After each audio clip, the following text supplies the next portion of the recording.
next we are going to start a session which is a special keynote address by Dr. Ms. Pankaj Mittal. She is the Secretary General of Association of Indian University. Association of Indian University, which is an apex body for the Board of University. So I would hand it over the mic to Shri Pankaj Mittal, Srimati Pankaj Mittal. Thank you, ma'am. Can you please start your address? So, Namaskar. A very good evening to all of you. First of all, I would like to thank Raviji and ILETS for inviting me to the World Education Summit. And I'm also very sorry that I'm not able to join you in person, although I wanted to, but then the circumstances were not allowing me to come. So thanks God that the conference is being held in blended mode and I'm able to talk to you at least in an online manner. So it's a pleasure to be a part of the World Education Summit. I have been attending these summits earlier also, so yet another summit, and this one has come. Say, I think ILETS is holding it after say about 2 years because of this COVID pandemic. And I do understand that the COVID pandemic has changed the life altogether. A new normal is existing everywhere, not only in India but all over the world. But in India, an additional thing which happened was NEP, National Education Policy. So I do remember that once, say about more than 100 years back, in 1905, Einstein gave a question paper to his students. And when his teaching assistant saw the question paper, he said, rather he came running to Einstein and said, "Sir, there's a terrible mistake." He says, "What is the mistake?" He says, "Sir, some blunder has happened." He says, "What has happened?"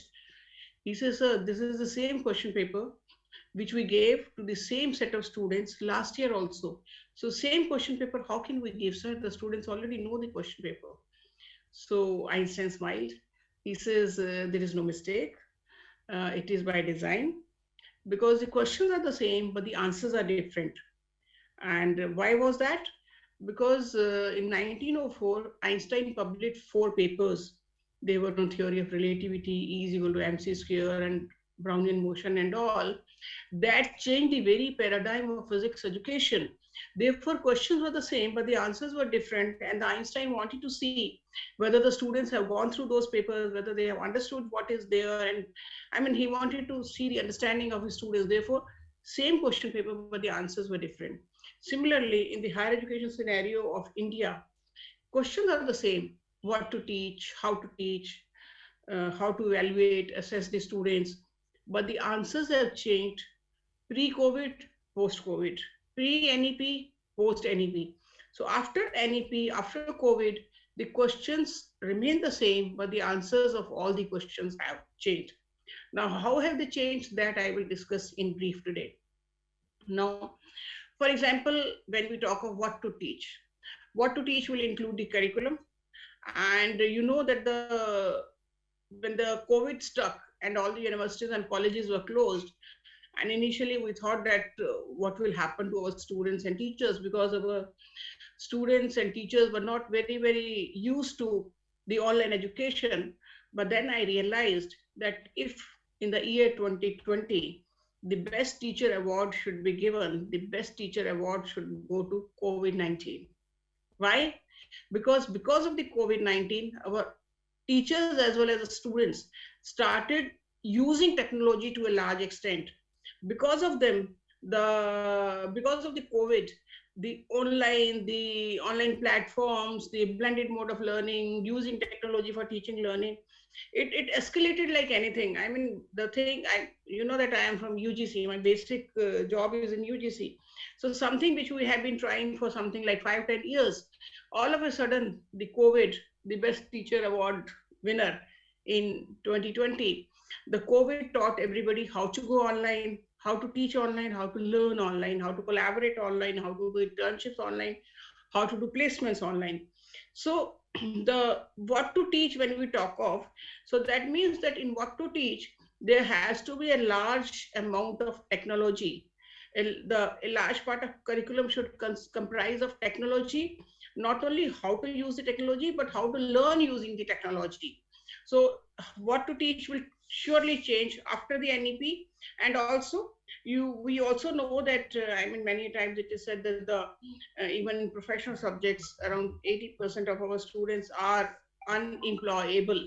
So unemployability is a greater vice, because unemployment we can tackle, but unemployability is something very, very difficult. So that has something to do with the curriculum, like what we teach and how we teach, both, and how we even assess the students. So therefore, it is very important that our students should learn technology. They should be learning about the latest advancements in technology, whether it is artificial intelligence or IoT or robotics or drones or virtual reality or augmented reality, or even the space tourism is going to be the new thing in the future. So whatever, wherever the new jobs would be existing in say 2030, that has to be taught in the institution, and that is being advocated by the national education policy also, that keeping the future of jobs in mind, decide the future of education, because the traditional jobs which are existing right now may not exist in future. So what to teach will be totally different pre and post COVID. Now, how to teach? In how to teach, mostly our teachers were using the lecture method of teaching. And in the class they used to, I mean, when I was the vice chancellor of this BPS Women University, and I used to go on a regular visit of the classroom, so normally I used to see the teachers standing with their notes in their hands and then teaching, and there was hardly any eye contact with the students also.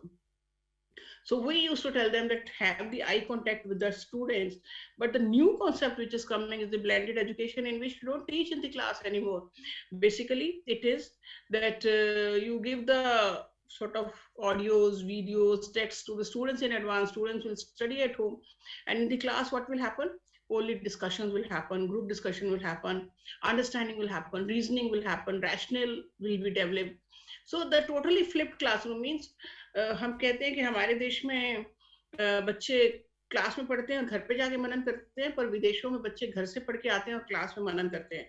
So flipped classroom model is basically कि class में मनन करना जरूरी है, बच्चे घर से पढ़ के आएंगे. Again, for which technology is required, because e content अगर उनको बच्चों को देना है, if you have to give them the e content, you have to give the links for the e content, then it is very important that the teachers should know, one, how to prepare their own e-content, means their own videos or audios or text, whatever they want to give, or they should know where to find the e-content. For example, a lot of e-content is already there in the as an open resource, as an open source content, because many, like UGC is having a program called EPG Pathshala. Similarly, e-Pathshala is there, where all the undergraduate and postgraduate e-contents are available online. So curriculum-based e-content is available. The teachers have to search for the links for those e-content, and very good very good quality content is there by the best teachers of India. So they were developed by UGC as well as by CEC, and something like 50,000 modules in 4 quadrants are available. So that has to be used by the teachers to promote blended form of learning. So how to teach is totally different. Similarly, how to assess and evaluate the students. This 3-hour examination at the end of the semester, we all know that how difficult it was to hold this examination during the corona. We could not hold offline because of COVID. We could not hold online because our students were not trained to do that. Then there was the issue of digital divide, because India is a diverse country and everybody doesn't have access to, say, not only network and bandwidth, but also electricity and computers. There are houses where there's only, say, one computer or one mobile. So multiple students could not study together. Multiple students could not even write examination. And then there was also an issue of space, because when you write online, you need a separate room where you should be writing. In urban areas, it looks as if it is a very simple requirement. But in many, many places, having a separate room where there is no noise, that is also difficult to have an online proctored examination. So during that time only, everybody felt that this is not even the best way of assessing a student. How can you assess a student for the full semester on the basis of a 3-hour examination? So the policy also recommends that the assessment should be a continuous assessment throughout the semester. It should be based on multiple ways. It could be activities, it could be assignments, it could be face-to-face interviews, it could be projects, it could be group discussions. So there are multiple ways of assessing the student. So how to assess the student, how to continuously assess the student, that has also changed post-COVID and post-NEP. So what to teach has changed, how to teach has changed, how to assess and evaluate the students has changed. Now, lastly, how the students will be sort of studying in future, that is again a very totally different paradigm is going to emerge. For example, if you're aware of the scheme called ABC, Academic Bank of Credit, so that will be the new way by in which the students will be studying. Please allow me to elaborate the ABC scheme a little, because it is a scheme which is in my opinion, the most innovative scheme of national education policy, but also the most, not, I shouldn't say misunderstood, but understood. Means the students are not very much aware of what this scheme ABC is. So let me explain ABC, which is very innovative. In ABC, like you have a commercial bank, this is the ABC, Academic Bank of Credit. So this is the Academic Bank of Credit, in which instead of money, you deposit the credits. So similar, the way you have a account in a regular bank where you deposit money, here the students will be having an account where they will deposit the credits instead of money. So what will the students do? They will do credits from different universities. For example, they'll do courses from different universities. When I say courses, it is very important to understand the difference between the program and a course. For example, BA, BSc, BCom, BTech, these are programs. But within BA, if you have 16 papers, those are 16 courses. Within BE, if you have 20 papers, these are 20 courses. So right now, the admission is given in full program. So if you take admission in BA in a particular university, you do all the courses of BA from that university, unless, of course, some universities have some semester exchange program. So 1 or 2 semesters you do from some other university, but still maximum studies will be done in one university and the degree will be taken from that university. In ABC, you don't take admission in a program in any university, you take admission in courses. For example, you will have, say for BA, if 16 papers are there, that means 16 courses. So you do 2 courses from University A, 2 from University B, 5 from University C, 4 from University D, and remaining from University E. So there's no limit on number of universities which you can join. And then there is also no limit on what you want to study. For example, if you are a physics student, and if you want to learn music, economics, political science, history, you can learn anything, whatever you have the passion for. But the only difference is that you keep on accumulating credits in your account by doing courses from various universities. And these credits, when you reach a threshold level, mean, for example, for BA, you need 120 credits. So once you reach those 120 credits, you go to a university from where you have done, say, at least 50% of the credits, that is 60 out of 120. And if the core area credits are over, you will get a degree against those credits. Means those credits can be redeemed into a degree. And then these credits will be debited from your account. The way you take out money and the money is debited from your account, similarly, you take out the credits, redeem it into a degree, so that credits will be debited from your account and you will get a degree instead of those credits. So if you are having the requisite number of credits in the core subject, you will be getting the degree of that particular subject. But if you have done varied courses across the subjects, you can get a degree of liberal education also. It's not necessary that you should learn a particular stream like physics or political science or history or civics or something. It depends upon you what you want to learn. You can have multiple interests, you can have varied interests. So whatever you want to learn, you can learn. And then keep on getting degrees based on the credits. If you do not want a degree, don't take a degree.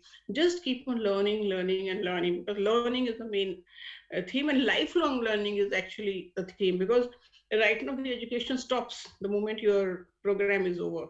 But here the education is forever. I mean, till your old age, you can keep on learning. You can learn whatever you want to learn from whichever teacher you want to learn. So there'll be a totally different scenario of how the learning will take place. So in the sense, like, for example, if you talk in this sense, you suppose you say which courses will be more popular. So the courses which will be taught by the best teachers, not in the best institution, because there can be bad teachers in good institutions, there can be good teachers in bad institutions. So the teachers who are the best, they will be sought after. They will be the teachers whose courses will be opted by most of the students. So students will not depend upon whether we should get only admissions in IITs or IIMs or major central universities. Anywhere you can be studying, but the teachers who are the best teachers, you will opt for those courses. So obviously the strength of the teacher would be visible from the number of students who are wanting to take the courses from the teacher. And I also feel that in future the appointment of teachers will also be different. How? Because if you remember, once upon a time, Lata Mangeshkar was singing on a monthly salary. She used to get a monthly salary and she used to sing songs based on that monthly salary. But today, can you even think of hiring a small actor on a monthly salary? No. Can you think of hiring an, say, lawyer or an advocate on a salary? No. The lawyer will come to you with case basis. For every case, I'll take this much of fees. Similarly, the future teachers will not come for monthly salary. They'll say, give me the course, I will teach that course, and I'll take money course wise.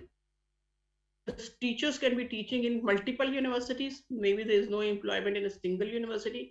The way lawyers are not employed, the way artists or actors are not employed. Similarly, in future, the teachers may be the ones who will be teaching in multiple universities, and the best teachers will be earning the best because their courses will be sought after. So therefore, I think the very paradigm, the new normal, which we talk about, the way we will collaborate, the way internationalization will happen, and the way we will be teaching, learning is totally going to change after this NEP and Corona. So wait for the new normal, and rather not wait for the new normal, you are a part of the new normal. So you are a part of the new normal, but you have to adjust to the new normal, and sooner the better. So it is very important that all of us, all the academicians, all the educationists, all the students, all the teachers, all the leaders in higher education, they have to adapt to the new normal at the earliest, and then only we will be able to sort of really reap the benefits of the national education policy. The national education policy has the potential of making India a Vishwaguru once again. Once upon a time, Nalanda was there, and with that population, there were something like 10,000 foreign students in one university. Today, with this population, in the whole country, we have 46,000 foreign students. So can you imagine the difference? 10,000 at that time and 46,000 today in the whole country. That was only one university. So at that time, India was a Vishwaguru. We want India to be a Vishwaguru once again. And the national education policy has the potential to make India Vishwaguru once again. The only condition is that we should implement the NEP in letter and spirit with a lot of passion. Why? I'll end with a couplet which happened, not couplet, two sentences which were spoken by Dr. Zakir Hussain when he was laying down the foundation of Jamia Millia. He said, किसी भी संस्था को बनाने के लिए समान से ज्यादा अरमान की जरूरत होती है. समान मतलब library, labs, infrastructure, of course ये चाहिए. उससे ज्यादा अरमान means passion of the students, passion of the teachers, passion of the vice chancellors, principals, leaders, registrars. That is very important. तो किसी भी संस्था को बनाने के लिए समान से ज्यादा अरमान की जरूरत होती है, और अगर किसी संस्था में से अरमान खत्म हो जाए तो उस संस्था की इमारतें खंडरों में तब्दील हो जाती है. So it is very important to have the passion. And if that passion is there with every teacher, with every student, with every leader of higher education, nobody can stop from getting NEP implemented in letter and spirit, and nobody can stop India to become a Vishwaguru once again. So on that note, I'll just stop. So thank you very much. Thanks once again, Ilets, as well as Ravi Gupta ji, for inviting me here and giving me a chance to speak to all of you. Thank you very much. Thank you. So, ma'am, I would like to thank you for your valuable inputs. And we would like to conclude that. Thank you so much, ma'am, for your inputs. Thanks, ma'am.